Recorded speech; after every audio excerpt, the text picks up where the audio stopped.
وہ مرنے کے لیے بالکل تیار تھا۔ اگر یہ موت اسے سونیا کی محبت میں آنی تھی تو اسے کسی صورت بھی اس موت سے کوئی اعتراض نہیں تھا، جبکہ بازل اس کی محبت اور اس کے پرعزم لہجے پر ٹھٹک گیا۔ اسے ہمیشہ سے طیب کی نڈر طبیعت اور مخلصانہ محبت پر یقین تھا، لیکن جو چیز اس محبت کی راہ میں رکاوٹ تھی وہ تھی طیب کی غربت۔ نہ چاہتے ہوئے بھی اس نے بندوق کی نالی کا رخ زمین کی جانب کر دیا۔ اسے یہ اقرار کرنا پڑا کہ وہ کوشش کے باوجود سامنے کھڑے شخص پہ گولی نہیں چلا سکتا، جبکہ طیب نے آنکھیں کھولتے ہوئے بے یقینی سے اسے دیکھا۔ میں سونیا سے بے پناہ محبت کرتا ہوں، اور اگر آپ کو اس بات کا شک ہے کہ میں یہ صرف دولت کی بنا پہ کر رہا ہوں یا سونیا کو کسی قسم کا دھوکہ دوں گا، تو میں آپ سے التجا کرتا ہوں کہ آپ میری بہن سے نکاح کر لیں، تاکہ میری بہن ہمیشہ آپ کے زیر سایہ رہے۔ آپ کو یقین اور اطمینان رہے کہ میں کبھی بھی سونیا کو دھوکہ نہیں دے سکتا، اور میں بھی آپ سے یہی امید رکھوں گا کہ آپ بھی اسے حقوق نہیں تو تحفظ ضرور دیں گے۔ جہاں جرگے میں بیٹھے ہوئے نواز اور کلثوم نے حیرت سے ایک دوسرے کو دیکھا تھا، وہیں دوسرے لوگ بھی بس بے یقینی سے ایک دوسرے کو دیکھ رہے تھے۔ بازل خان پہلے سے شادی شدہ تھا، اور نہ صرف شادی شدہ بلکہ اپنی بیوی سے بہت محبت بھی کرتا تھا۔ اس کے باوجود طیب کی یہ رائے سب کے لیے ہی ایک ناقابل یقین بات تھی، جس پر کوئی بھی یقین نہیں کر سکتا تھا۔ سبھی کو یہی لگتا تھا کہ بازل خان کبھی بھی اس بات کو تسلیم نہیں کرے گا، جبکہ وہ پرسوچ نظروں سے طیب کو دیکھ رہا تھا۔ نواز نے جلدی سے آگے بڑھتے ہوئے طیب کو جھنجھوڑ ڈالا۔ اپنی محبت کی قربانی میں اپنی بہن کو قربانی کا بکرا مت بناؤ، میں تمہاری اندھی محبت کے پہلے ہی خلاف ہوں۔ نواز نے روتے ہوئے اپنے بیٹے کو احساس دلانا چاہا، جبکہ طیب کو یقین تھا کہ اگر سامنے کھڑا شخص میرو سے نکاح کی حامی بھر لے تو وہ کبھی بھی اس کی آنکھ میں آنسو نہیں آنے دے گا، چاہے وہ اس سے محبت نہ بھی دے پائے، لیکن اس کی عزت کی پامالی نہیں ہونے دے گا۔ وہ سونیا سے اس قدر محبت کرتا تھا کہ اسے سونیا کی محبت میں میرو کی محبت کو قربان کرنا پڑا، جبکہ کلثوم کا دکھ دو طرفہ تھا۔ جہاں اسے سونیا کو ایک انچاہی بہو کے طور پہ قبول کرنا تھا، وہیں اپنی جان سے پیاری بیٹی کو اسے غیروں کے حوالے کرنا تھا۔ اسے یقین تھا کہ ساری عمر اس کا بیٹا سونیا کو ان کے سر پر بٹھا کے رکھے گا، اور ان کی حیثیت سے بڑھ کر ان سے محبت اور خدمت کروائے گا۔ وہیں انہیں اس بات کا بھی یقین تھا کہ میرو کے ساتھ ہر قسم کی زیادتی حویلی میں ہوگی۔ حویلی کے لوگ کبھی بھی کسی کی محبتوں کی لجپالی نہیں کرتے۔ حویلی کے لوگوں کا غرور آسمان پر ٹھہرا ہوا ایک ستارہ ہے۔ صرف 18 سالہ میرو، جو یہ بھی نہیں جانتی تھی کہ اس کے بھائی نے سامنے کھڑے شخص کے حوالے کر کے اس پر کتنی بڑی ذمہ داری تھوپتی ہے، بس بے آرامی سے اپنے کمرے میں ٹہل رہی تھی، جب کلثوم بیگم بجھے ہوئے چہرے کے ساتھ اندر آئیں۔ تیاری کرو، کچھ دیر میں بازل خان کے ساتھ نکاح ہے تمہارا۔ اور یہ بات سنتے ہی اس کے چہرے کی رنگت اڑ گئی۔ کیوں امی؟ میرا نکاح، اور وہ بھی بازل خان کے ساتھ؟ وہ اچھی طرح جانتی تھی کہ بازل خان نہ صرف ایک مغرور شہزادہ ہے بلکہ پہلے سے شادی شدہ شخص ہے۔ ان کی اور میرو کے معیار میں زمین آسمان کا فرق ہے۔ وہ جو طیب کو بطور بہنوئی قبول نہیں کر رہے، اب اس کے ساتھ نکاح کرنے پر کیسے راضی ہو گئے؟ جبکہ نواز، جسے خود بھی یقین تھا کہ بازل خان طیب کی اس آفر کو کبھی بھی قبول نہیں کرے گا، بازل کے منہ سے اقرار سنتے ہی حیرت زدہ ہو گیا۔ انہیں اپنے بیٹے پر شدید غصہ تھا، جس نے اپنی محبت میں اپنی بہن کو قربان کر دیا۔ وہ معصوم بہن جو اس سے بے پناہ محبت کرتی تھی، ابھی وہ بے یقینی سے سوال پہ سوالات کیے جا رہی تھی۔ جب طیب کمرے میں داخل ہوا، کلثوم بیگم کو خاموش پا کر وہ جلدی سے طیب کی طرف بڑھی۔ بھائی، امی کیا کہہ رہی ہیں؟ میرا نکاح بازل خان کے ساتھ؟ آخر کیوں؟ اس کی غمزدہ آنکھوں سے نظر ملانے کی اور اس کے سوالات کے جوابات دینے کی سکت طیب میں نہیں تھی۔ وہ بس نرمی سے اسے بازوؤں سے پکڑتے ہوئے اس کے قریب بیٹھ گیا۔ میرو میری جان، آج تمہارے بھائی کو تمہاری ضرورت ہے۔ میں وعدہ کرتا ہوں کہ اگر تم میری محبت کے لیے حامی بھر لوگی تو میں تاعمر تمہارا غلام رہوں گا۔ کل جب تم پر مشکل وقت آئے گا، میں ہمیشہ تمہارے لیے کھڑا رہوں گا۔ خدا کے لیے آج انکار مت کرنا۔ اور وہ جو بھائی کی آس لیے بھائی کی جانب بڑھی تھی، اس کے منہ سے اس قدر پردرد التجا سن رہ گئی۔ اس کے خواب آنکھوں میں ہی کرچیوں کی صورت میں بکھر گئے۔ وہ جانتی تھی کہ حویلی میں سونیا نے صرف اس کے بھائی کے ساتھ مل کر جو قدم اٹھایا ہے، اسے تاعمر اس قدم کی سزا جھیلنی پڑے گی، چاہے اس میں قصور سونیا کا بھی تھا۔ لیکن حویلی والے ساری عمر صرف اور صرف طیب کو کوستے رہیں گے، اور طیب کی ہر غلطی کی سزا اسے بھگتنی پڑے گی۔ وہ نہیں چاہتی تھی کہ اس کی زندگی اتنی مشکلات کا شکار ہو جائے جتنی مشکلات وہ برداشت نہیں کر پائی، لیکن اب کچھ نہیں ہو سکتا تھا۔ بازل خان کو زبان دی جا چکی تھی اور اب اس سے پیچھے ہٹنا ان لوگوں کے لیے ناممکن تھا۔ یہ فیصلہ جرگے میں ہو چکا تھا۔ جرگے میں ہی بازل خان نے اس بات کو تسلیم کیا کہ وہ میرو سے نکاح کرے گا اور اس کے بدلے میں سونیا اور طیب کی جان بخش دے گا۔ اس نے سونیا سے ناراضگی کا اظہار کرتے ہوئے اسے طیب کے ساتھ ہمیشہ کے لیے روانہ کر دیا۔ طیب اگر اس کی محبت تھا تو وہ چاہتا تھا کہ وہ طیب کے ساتھ اپنی محبت کو پا کر اپنی زندگی سنوار لے، لیکن پھر بھی اس کی خاطر اس نے میرو سے نکاح کر لیا، صرف اس وجہ سے کہ کل اگر طیب اسے دھوکہ دے تو اس کے ذہن میں یہ بات ہو کہ اس کی بہن بازل خان کے نکاح میں ہے، اور وہ اس کی بہن کے اتنے ٹکڑے کرے گا کہ وہ گن بھی نہیں پائے گا۔ نہ جانے کتنی ہی دیر وہ کلثوم بیگم کے گلے لگی سسکتی رہی۔ اپنی ایک پل میں بدلتی ہوئی زندگی پر اسے ابھی بھی یقین نہیں آیا تھا۔ اسے یقین نہیں آ رہا تھا کہ اس کے سگے رشتے صرف اپنی محبت اور خواہشات کے لیے اس کی قربانی دے رہے ہیں، جبکہ نواز اور کلثوم بیگم نے اپنے لبوں پر کفل لگا لیا تھا، یعنی وہ بھی مجبور ہو چکے تھے اپنے بیٹے کی جان بچانے کے لیے اسے قربان کرنے پر، اور یہ چیز اس کے دل میں ایک گہرا ستم چھوڑ گئی۔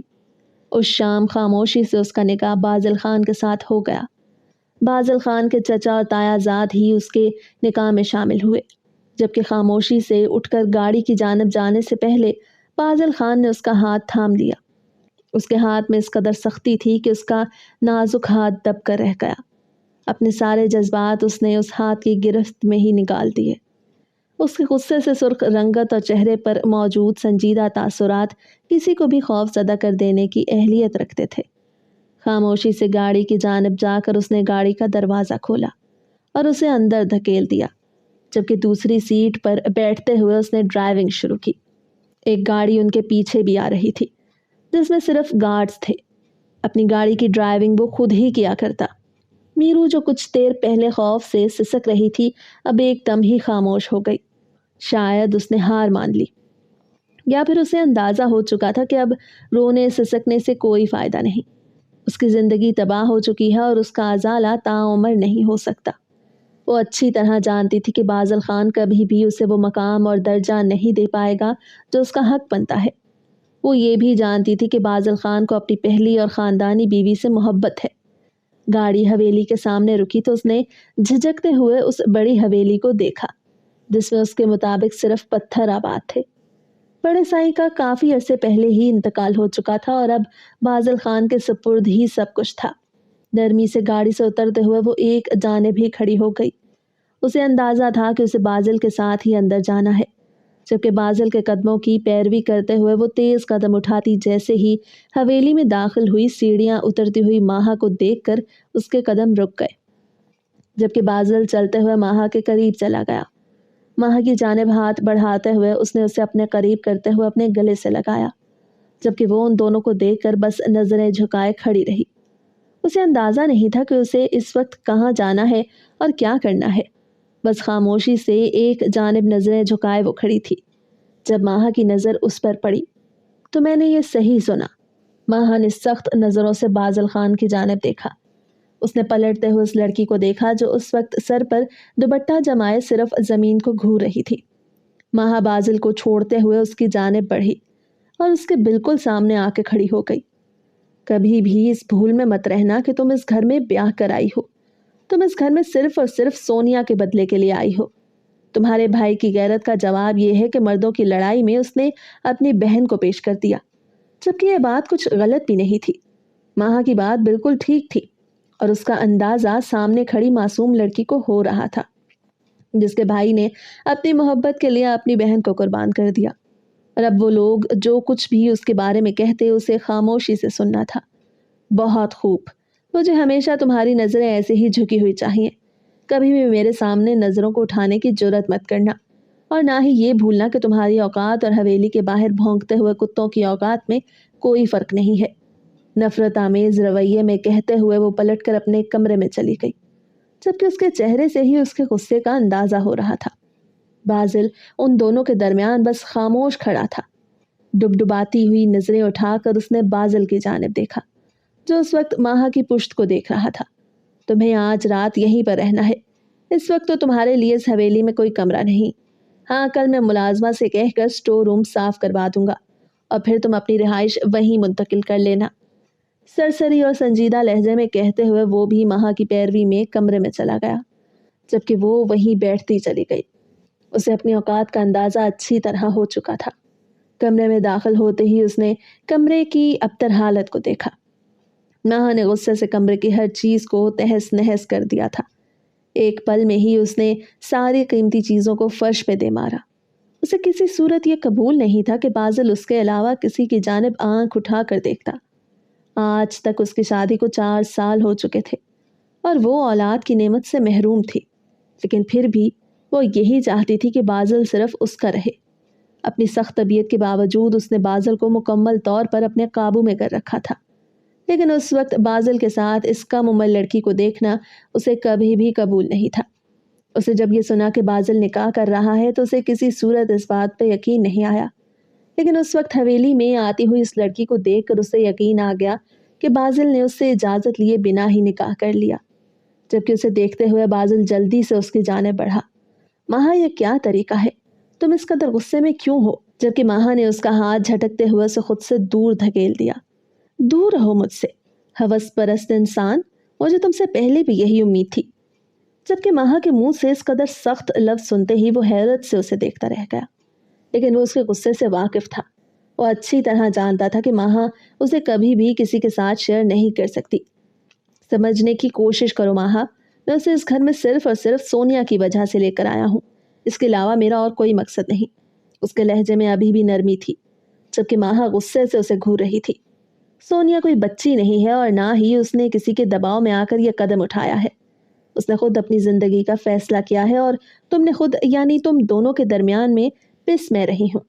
مہا کی آنکھوں سے آنسو بہنے لگے، جبکہ مہا کی حالت دیکھتے ہوئے وہ بے اختیار اس کے قریب چلا آیا۔ وہ لڑکی ساری عمر تمہاری نکرانی بن کر رہے گی، اسے اس گھر میں وہ مقام کبھی حاصل نہیں ہو سکتا جو تمہیں حاصل ہے، لیکن اسے تم تو حاصل ہو بازل۔ مہا نے اس کی بات کو ٹوک دیا۔ اس کی تکلیف سے اچھی طرح واقف تھا۔ اسے میں کبھی بھی میسر نہیں آؤں گا۔ میں تم سے قسم کھا کر کہتا ہوں کہ میں کبھی بھی اسے اپنے قریب نہیں آنے دوں گا۔ پلیز میری بات کا یقین کرو۔ جبکہ مہا کو کسی صورت یقین نہیں آ رہا تھا۔ تم ابھی اور اسی وقت اسے طلاق دو، مجھے اس لڑکی کی کوئی ضرورت نہیں اور نہ ہی میں اسے یہاں برداشت کر سکتی ہوں۔ مہا کا لہجہ سخت تھا، اس کی آواز اس وقت کمرے سے باہر جا رہی تھی۔ میں اسے طلاق نہیں دے سکتا۔ مہا، سمجھنے کی کوشش کرو، اس کے بھائی کے پاس سونیا ہے اور اسے اس گھر میں رہنے کا میرے پاس اس کے علاوہ اور کوئی حل نہیں۔ وہ صرف میرے نکاح میں ہے لیکن میری بیوی نہیں ہے۔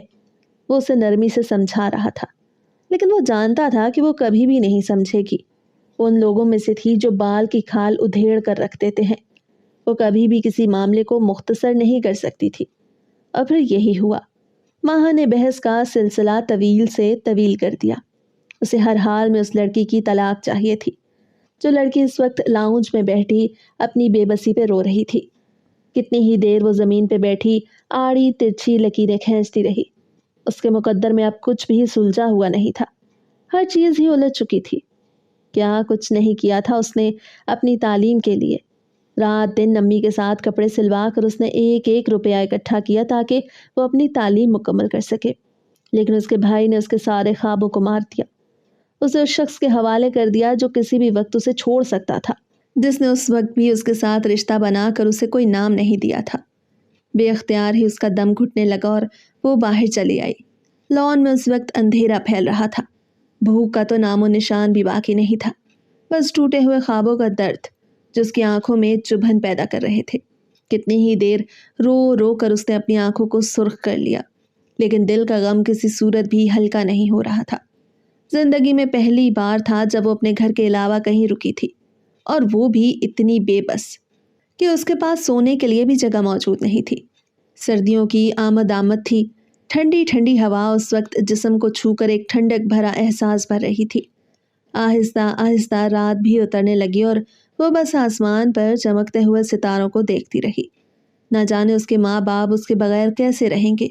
کیا انہیں اس کی یاد نہیں آئے گی؟ یا پھر شاید اسے ان سے ملنے بھی نہ دیا جائے؟ اپنی ہی سوچوں میں تانے بانے بنتی وہ آسمان پر نظریں دوڑائے آنے والے خیالات کو سوچ رہی تھی جو شاید اس کی زندگی میں رونما ہونے والے تھے۔ کوئی نہیں جانتا کہ مستقبل کسی کے لیے کون سی خوشیاں اور دکھ لے کر آئے۔ انسان کی زندگی صرف ایک لمحے میں بدل سکتی ہے۔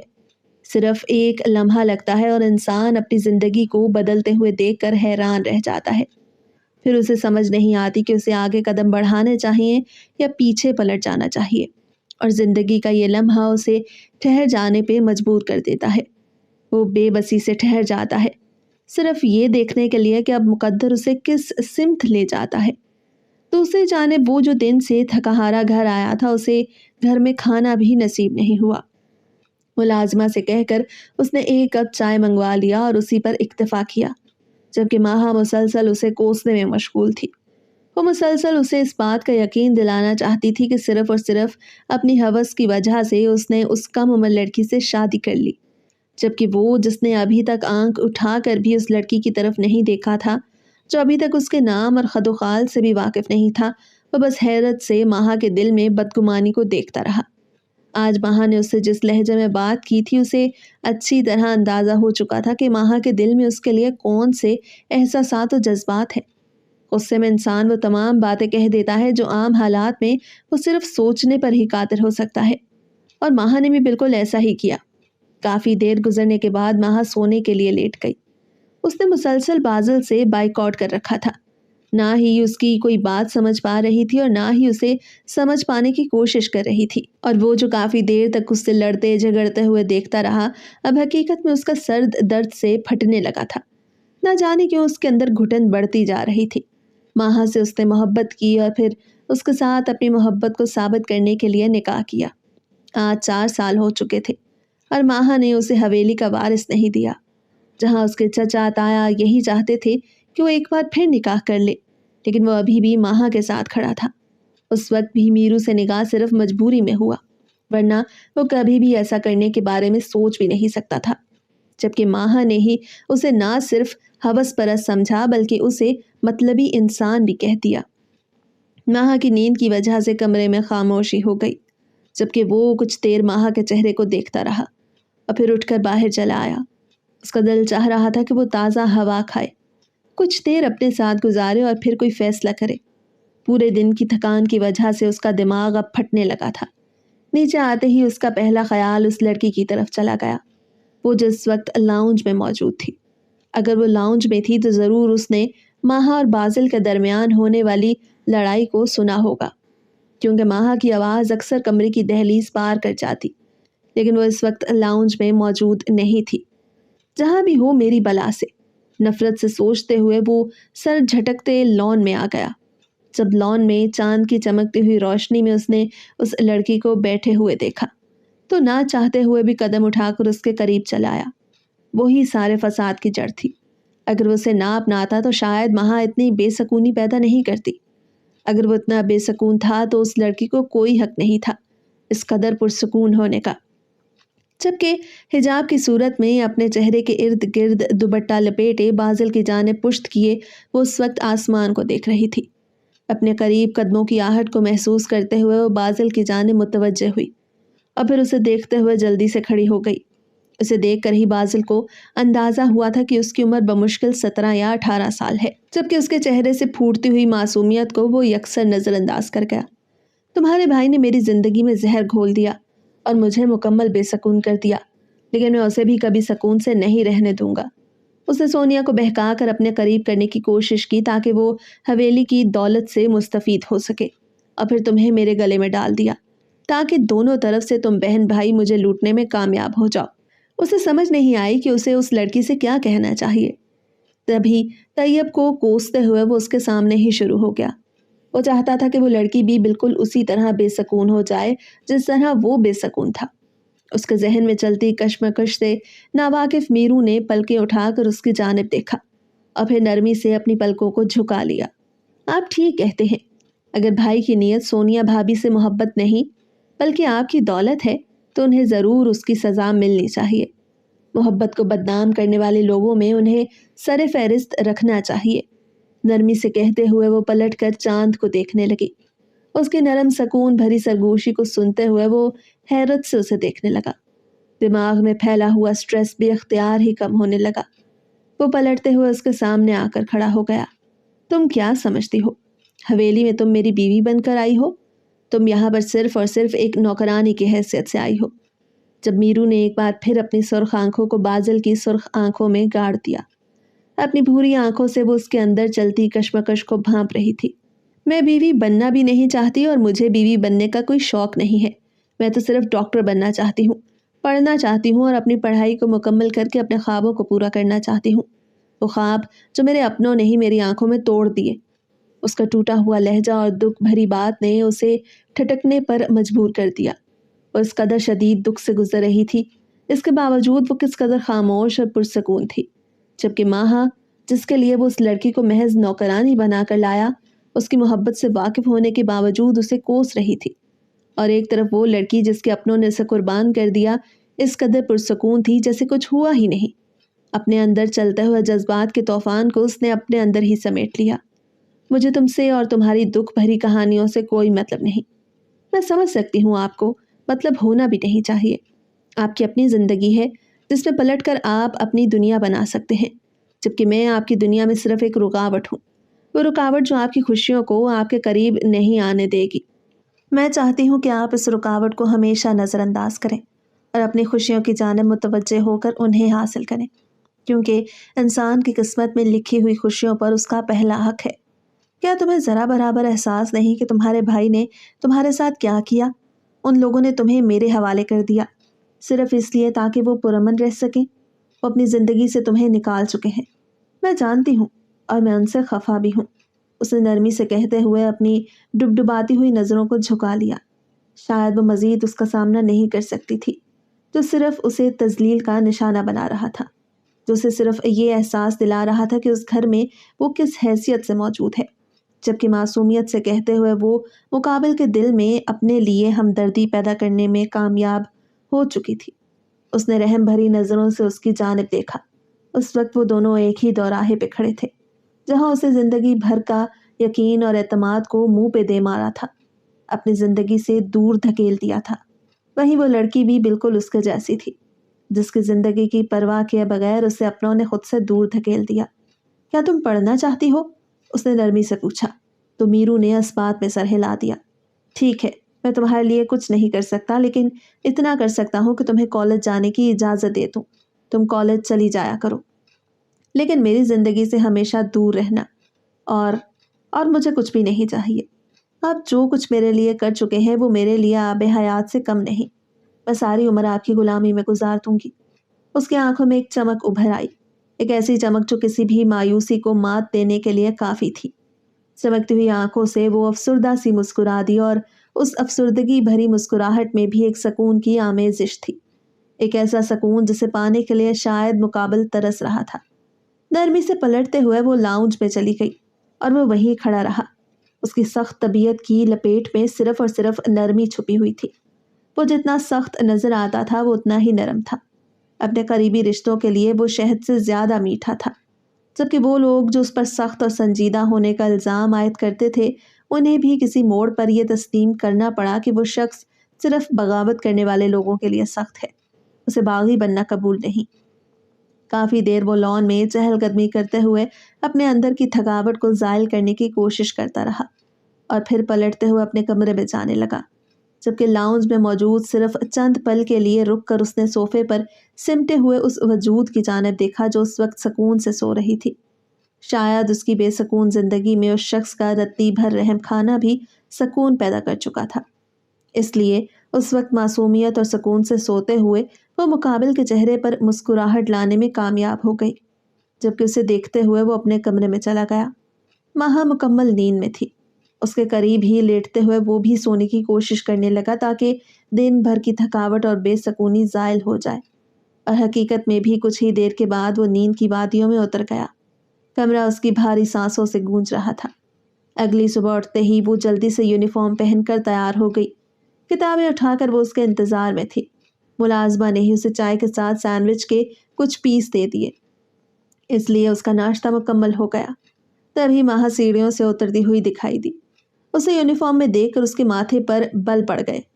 یہ کہاں جانے کا ارادہ رکھتی ہو تم؟ اس نے سخت لہجے میں پوچھا۔ جب وہ گھبراتے ہوئے ماہا کو دیکھنے لگی تبھی سیڑھیوں سے بازل اتر رہا تھا۔ اگر تم تیار ہو چکی ہو تو جلدی سے باہر آؤ، میں تمہیں چھوڑ دیتا ہوں، جبکہ وہ کتابیں اٹھا کر جلدی سے باہر کی جانب لپکی۔ ماہا حیرت سے اسے اور بازل کو دیکھ رہی تھی، جبکہ بازل نے ایک بار پھر رات کی ساری لڑائی کو بھولتے ہوئے اس کے ماتھے پر لب رکھ دیے۔ میں آ کر تمہیں ساری بات سمجھاتا ہوں، خدا حافظ۔ میرو کے پیچھے جاتے ہوئے وہ بھی غائب ہو گیا، جبکہ ماہا پرسوچ نظروں سے داخلی دروازے کو دیکھ رہی تھی۔ اس شدت سے کچھ ہونے کا احساس ہوا تھا۔ اس روز اس نے وعدہ کر لیا کہ وہ ہر صورت اس لڑکی کو طلاق دلوا کر اس گھر سے بھیج کر رہے گی۔ اس نے بہت بڑی غلطی کر دی سونیا کی مدد کر کے۔ وہ یہ نہیں جانتی تھی کہ سونیا کی مدد کرنے کے بعد یہ لڑکی توق کی طرح اس کے گلے پڑ جائے گی۔ اپنا سارا غصہ اس نے ناشتہ لے کے آتی ہوئی ملازمہ پہ نکال دیا۔ تمہیں کس نے کہا کہ اس لڑکی کو ناشتہ بنا کر دو؟ وہ بی بی جی، اس نے چائے مانگی تھی تو میں نے۔ ملازمہ ہمیشہ ہی اس کے غصے سے خائف رہتی۔ آج کے بعد تمہاری چھٹی، تم اب اس گھر میں مزید نہیں آؤ گی۔ جبکہ وہ ملازمہ منت سماجت پہ اتر آئی۔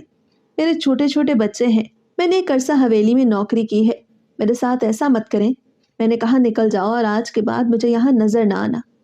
چائے کا کپ اٹھاتے ہوئے وہ صوفے پر آرام سے بیٹھ گئی۔ اس نے سوچ لیا تھا کہ آج کے بعد گھر کے سارے کام وہ اس لڑکی سے کروائے گی۔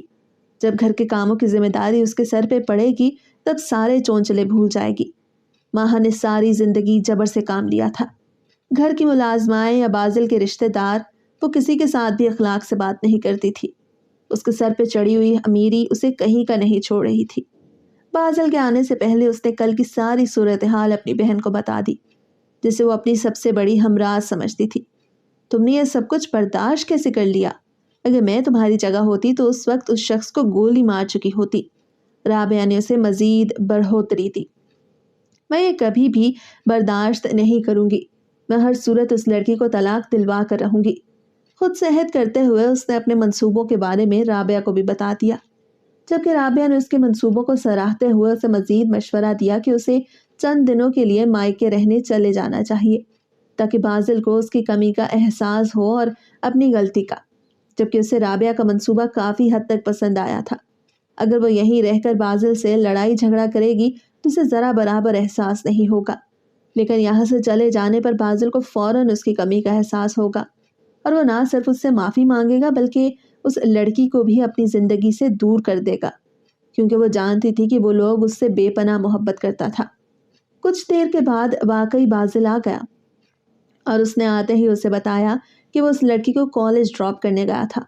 وہ لڑکی بازل کی زندگی میں نہیں آنا چاہتی بلکہ صرف پڑھنا چاہتی ہے، اور وہ بھی اسے صاف لفظوں میں بتا چکا ہے کہ وہ صرف تعلیم کی حد تک اس کا ساتھ دے گا، اسے کبھی بھی اس کی بیوی نہیں سمجھے۔ جبکہ ایک بار پھر اس کی بات نہ سمجھتے ہوئے ماہا نے اپنا سامان پیک کر لیا۔ میں یہاں سے جا رہی ہوں، جب تمہیں اپنی غلطی کا احساس ہو جائے تو میں پلٹ آؤں گی۔ مجھے تمہاری زندگی میں یہ لڑکی نہیں چاہیے، اب تمہیں فیصلہ کرنا ہوگا، یا میں یا وہ لڑکی۔ جبکہ بازل اسے روکتا رہا۔ اس نے قسم کھا کر اسے کہا کہ وہ اس کی زندگی میں رہے تو وہ اس لڑکی کی جانب پلٹ کر بھی نہیں دیکھے گا، جبکہ اس وقت اسے رابعہ کے مشورے پہ عمل کرنا تھا، اور اسی کے مشورے کو مانتے ہوئے وہ اس گھر سے چلی گئی، جبکہ وہ یہ نہیں جانتی تھی کہ اس نے اس گھر کی دہلیز سے قدم باہر نکال کر کتنی بڑی غلطی کی ہے۔ عورت ہمیشہ جذبات میں آ کر وہ قدم اٹھاتی ہے جو اسے نہیں اٹھانا چاہیے، اور پھر اس قدم کا خسارہ اسے قدم قدم پر بھگتنا پڑتا ہے۔ اگر بازل کا اٹھایا ہوا یہ قدم اسے غلطی بھی محسوس ہو رہا تھا تو وہ اچھے لفظوں میں نرمی سے معاملے کو سلجھا کر بازل کو یہ احساس دلا سکتی تھی کہ وہ اسے کسی کے ساتھ بانٹ نہیں سکتی، تو شاید وہ اپنی غلطی سے دستبردار ہو کر اس لڑکی کو اپنی زندگی سے نکال دیتا۔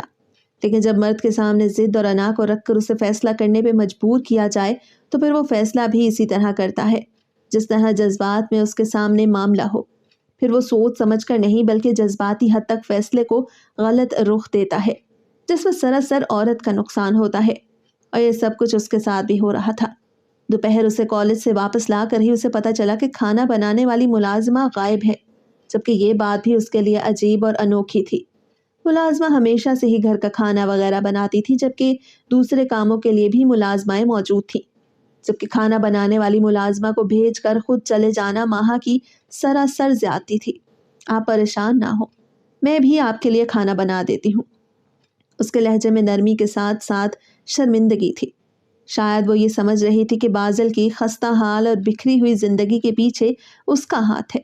اس کی وجہ سے یہ سب کچھ ہو رہا ہے جو بازل کو اتنا بے سکون کرنے میں کامیاب ہو رہا ہے۔ جبکہ بازل لاؤنج میں بیٹھ کر اس کا انتظار کرنے لگا۔ آج بریانی کھانے کا اس کا دل چاہ رہا تھا۔ کافی دیر تک وہ ماہا کے بارے میں سوچتا رہا۔ وہ اپنی ضد پر اٹک چکی تھی، اور ایسی ضد جو بالکل بے بنیاد تھی۔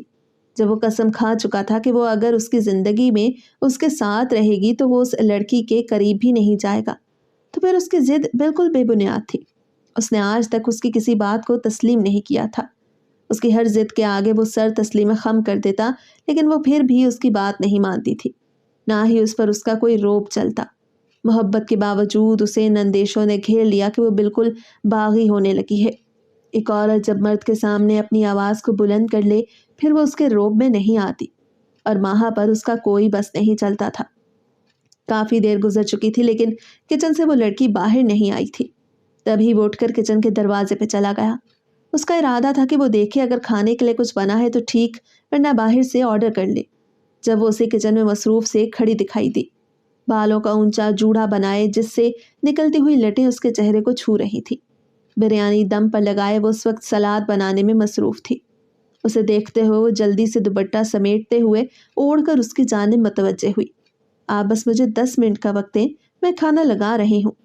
جبکہ وہ جو اسے اتنی پھرتی سے کام کرتے ہوئے دیکھ کر حیران ہوا تھا، وہیں بریانی کی اشتہا انگیز خوشبو نے اسے اپنی جانب متوجہ کیا۔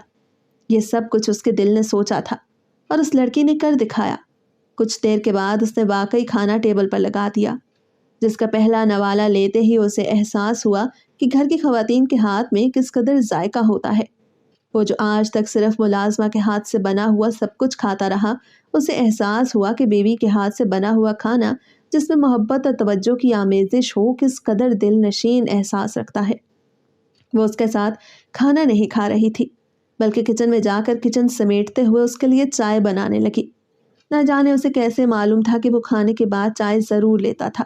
جبکہ بریانی سے انصاف کرنے کے بعد وہ اٹھ کر اپنے کمرے میں چلا گیا۔ ماہا نے اس کے کہنے کے باوجود آج تک اس کے لیے چائے نہیں بنائی تھی، اور وہ لڑکی جس نے کالج سے تھکے ہارے آنے کے بعد اس کے لیے کچھ ہی دیر میں اپنے ہاتھ سے کھانا بنا دیا۔ کچھ دیر کے بعد وہ کمرے میں اس کے لیے چائے لے کر آ گئی۔ وہ اس کی بیوی تھی اور اس قدر معصوم روپ میں اسے کافی معصوم لگ رہی تھی۔ چائے رکھتے ہوئے نرمی سے پلٹنے لگی۔ جب بازل نے اسے روک لیا، تم نے کھانا کافی اچھا بنایا تھا۔ شکریہ، اس نے نرمی سے کہا۔ کوئی بات نہیں، میں جانتی ہوں کہ میری وجہ سے آپ پر ذمہ داریاں اور بوجھ کافی بڑھ چکے ہیں۔ مجھے اس بات کا احساس ہے۔ اس وقت وہ اس کے بالکل قریب تھی، اپنی نرم آواز سے اسے احساس دلاتے ہوئے۔ اسے بہت اپنی اپنی سی لگ رہی تھی۔ نکاح کا رشتہ چاہے جس طرح بھی قائم ہو، یہ اپنے اندر بہت سے احساسات رکھتا ہے، اور یہی احساسات دو لوگوں کو ایک دوسرے کے ساتھ جکڑ لیتے ہیں۔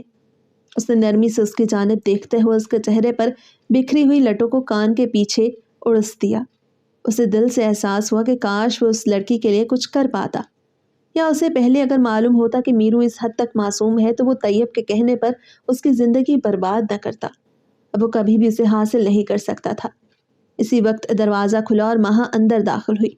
جبکہ ان دونوں کو اس قدر قریب اس کمرے میں کھڑے ہوئے دیکھ کر اس کے تن بدن میں آگ لگ چکی تھی۔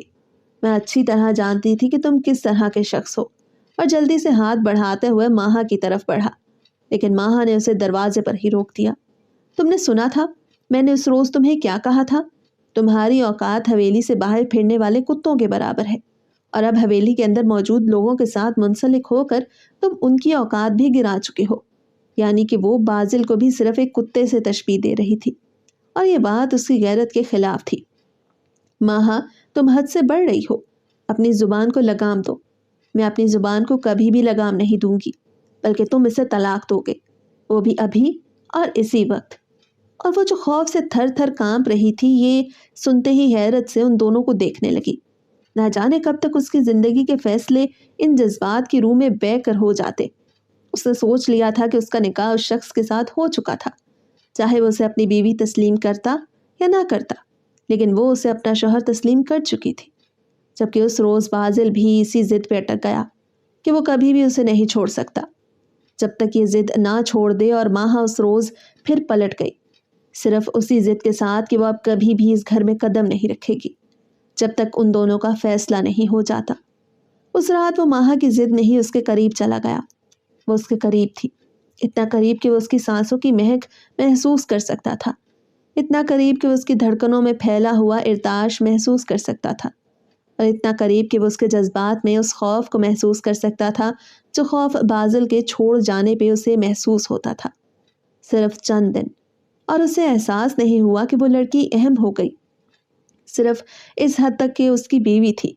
اس رات وہ اس کے قریب تو چلا آیا، لیکن اگلی صبح ہی اسے گلٹ نے گھیر لیا۔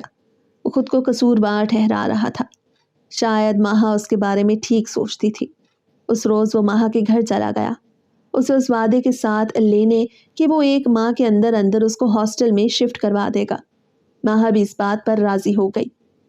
آگے آنے والے دنوں میں ماہا نے اس کے ساتھ جس طرح کا رویہ اختیار کیا وہ خاموشی سے سہتی رہی۔ وہ اس کے سامنے نظر اٹھا کر بات بھی نہیں کرتی تھی، اور بازل، وہ تو اس رات کے بعد اس کے قریب نہیں آیا اور نہ ہی اس سے کسی قسم کے نرم لہجے کا تبادلہ کیا۔ وہ جانتا تھا کہ اگر وہ اس کے قریب جائے گا تو پھر خود کو روک نہیں پائے گا۔ اس لڑکی کے نرم رویے اور معصومانہ لہجے سے اس کا رنگوں میں ڈوبا ہوا وجود کشش سے اسے اپنی جانب کھینچتا ہے۔ اسے سوچ لیا تھا کہ وہ اب مکمل طور پر اس سے لا تعلق رہے گا، لیکن شاید یہ قدرت کو منظور نہیں تھا۔ جب ایک ماہ کے اندر اندر ہی اس بات کا ادراک ہوا کہ میرو پریگننٹ ہے، وہ اس روز بکھلاہٹ میں بس اسے دیکھتا رہا جو آنسو بہانے میں مصروف تھی۔ اس روز میرو چپکے سے اس کے کمرے میں آئی کیونکہ ماہا گھر پر موجود نہیں تھی۔ چند دن پہلے ہی اسے اندازہ ہو گیا کہ اس کے وجود میں ایک ننھی سی جان پل رہی ہے، اور وہ جان کسی اور کی نہیں، بازل خان کی تھی۔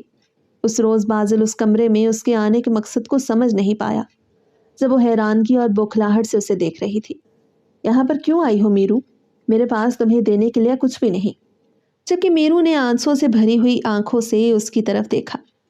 شاید میں آپ کے ساتھ منسوب رہنے کے لیے ہی بنائی گئی ہوں۔ اگر آپ مجھے چھوڑ بھی دیں تو خدا نے ایسا وسیلہ بنا دیا جو آپ کو مجھ سے منسوب رکھے گا۔ وہ نہ سمجھی سے اسے دیکھتا رہا۔ جب میرو نے اپنا ہاتھ اپنے پیٹ پر رکھتے ہوئے نظروں کو جھکا لیا اور وہ اپنی جگہ سن کھڑا رہ گیا۔ خدا نے اسے اتنی بڑی خوشی سے نوازا تھا، اور وہ بھی میرو کے وطن سے، چاہے جو بھی تھا، لیکن اس کے پیٹ میں پلنے والا بچہ بازل خان کا تھا۔ اور اسی شام ماہا نے ہنگامہ کھڑا کر دیا۔ اسے کسی صورت بھی یہ لڑکی اس بچے سمیت قبول نہیں تھی، جبکہ بازل کبھی بھی اس بچے کو لاوارث در در کی ٹھوکریں کھانے کے لیے نہیں چھوڑ سکتا تھا۔ وہ اس کا خون تھا، اور خدا نے اسے اس نعمت سے نوازا تھا۔ ایک عرصہ ترس جانے کے بعد اس نے ماہا کو سمجھایا، لیکن ماہا صرف اسی ضد پہ اٹکی ہوئی تھی کہ وہ اس کے قریب کیسے گیا۔ اس بچے کو کبھی بھی بازل کی اولاد تصور نہیں کر سکتی۔